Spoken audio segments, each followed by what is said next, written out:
Hi friends, movie reviews, updates இது மாதிரி இன்னும் நிறையா இன்ஃபர்மேஷன்ஸ் தெரினா என்னோடய சேனலில் சப்ஸ்கிரைப் பண்ணிக்கோங்க. தேரே இஷ்க்குமே நான் ஃபஸ்ட்டே சொல்லிடுறேன், தனுஷ்க்கு அடுத்து ஒரு நேஷ்னல் அவார்டு எடுத்து ரெடியாக வச்சுருங்க அப்படின்ட்டு. ஸோ கரெக்டாக தாங்க இந்த படத்தோட ப்ரொடியூசர்ஸ், டைரக்டர் சொல்லியிருக்காங்க. தனுஷ் உண்மையிலே அவருக்கு ஒரு லவ் ஃபெயிலியர் ஃபேஸ் தான் இருக்குது. ஏன்னா இந்த படம் பார்க்குறப்போ என்னோடய பர்சனல் ஃபீலே தான் நாங்கள் பார்க்குற மாதிரி இருந்துச்சு. அதில் நான் தனுஷை பார்க்கல, தனுஷ் இடத்துல நான் அந்த இடத்துல இருக்கிறப்போ ஸ்க்ரீனில் என்னையே தான் நான் பார்த்தேன்னா, ஒரு பையன் ஓகேவா, லவ் தேடி வரப்போ நம்மளுக்கு அதை பற்றி தெரியல, பட் அந்த லவ்க்குள்ளே நம்ம விழுந்துடுறோம் தெரியுமா, அதுதான் ரொம்ப ரிஸ்க்கானதுன்றதையும் அழகாக காட்டியிருக்காங்க. பொண்ணுங்க ஜாலியாக ஃபீலிங்ஸ் இல்லாமல் நம்மளை வந்து ஒரு ஹீரோயிசம் மாதிரி பண்ணி காட்டி ஆசையை காட்டி லவ் பண்ண வச்சிடுறாங்க. பட் நம்ம அந்த ஃபீலிங்ஸை சொல்ல போனால் நீ யாரா போடா வெண்ணன்ட்டு சொல்லி அமுச்சு விட்டுறாங்க. அந்த மாதிரி தான் இப்போ எல்லா ஜென்ரேஷனுமே நடந்துகிட்ருக்கு.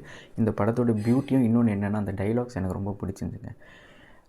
அவர் சொல்லியிருப்பார், நம்ம தான் லாஸ்ட்டான ஜென்ரேஷன் லவ்னா என்னென்னு தெரியறதுக்கு. இப்போ உள்ள ஜென்சி ஜென்ரேஷனுக்குலாம் எதுவுமே தெரியாது அப்படின்ற மாதிரி கிளியராக காட்டியிருக்கார். அதுதாங்க உண்மை. ஆனால் ஒன்று சொல்லட்டுமா, என்ன தான் நாங்கள் 90s கிட்ஸாக இருந்தாலுமே பசங்க அப்படி தான் இருக்காங்க. பொண்ணுங்க தான் வேறு யாராச்சும் பெட்டராக நம்மளோட வந்தாங்கன்னா தேடி போயிட்டே இருக்காங்களே, நம்மளை அம்போன்னு விட்டுறாங்க.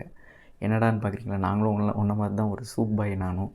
ஸோ அதுதான் நிறையா இந்த கனெக்ட் ஆச்சு. அண்ட் இன்னொன்று அது மட்டும் இல்லைங்க, இந்த படம் பார்க்குறப்போ எனக்கு நம்ம மட்டும் பாதிக்கப்படல, நம்ம வீட்டில் இருக்கிறவங்களும் தான் பாதிக்கப்படுறாங்க. ஃப்ரெண்ட்ஸாக இருக்கட்டும், ஃபேமிலியாக இருக்கட்டும். இதில் பார்த்திங்கன்னா பிரகாஷ் ராஜோட ரோல்லாம் சிலதெல்லாம் வந்து கண்ணில் தண்ணியே வர வச்சிடும்.